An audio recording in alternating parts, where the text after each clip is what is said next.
Hello guys, welcome back to another new video. তো সবাইকে good morning. আশা করি সবাই খুব ভালো আছো। তো আমিও খুব ভালো আছি।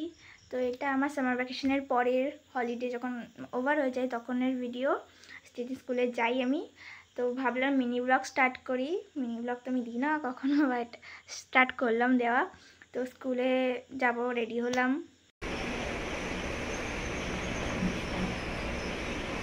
তো যেহেতু আমি চুলটা লাস্টে বাঁধি, তাও গাড়ি চলে গেছিলো বলে চুলটা তাতে করে বেঁধে নিলাম আমি। তারপরে মা টিফিন করছিল, টিফিনে কটা লুচি নেব তাই বলছিল। তো বললাম 5টা নেব। 5টা না, মানে আমার ফ্রেন্ডসদের জন্য, কারণ সেদিন মা লুচি ঘুগনি দিয়েছিল। তো আমার ফ্রেন্ডসরা লুচি ঘুগনি খেতে খুব ভালোবাসে, তো ওদের জন্য দিচ্ছিল আরও, তার জন্যে।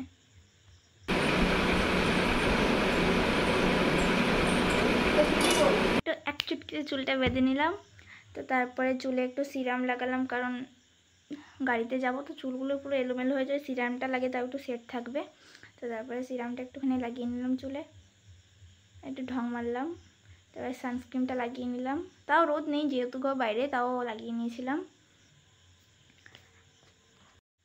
তো তারপরে আমি বইটা গুছিয়ে নিলাম, যেহেতু রাতে সারা রাত প্রজেক্ট করেছি, আমি রাতে ঘুমাইনি একটুও। তো তারপরে বইটা গোছানো হয়নি, সকালে উঠে বইটা গুছিয়ে নিলাম। প্রচুর মানে ব্যাগটা প্রচুর ভারী হয়েছিল, কারণ মানে এত প্রজেক্টের ফাইল আর প্লাস তার মধ্যে বই, তাও এক্সট্রা 3টে বই কম ছিল, 8টা বই নিতে হয়েছিল। তো তারপরে মোজাটা পরে নিলাম। মোজাটা পরে তোমার জুতোটাও পরছিলাম, তো দেখতে থাকো, জুতো পরাটাও দেখতে পারবা।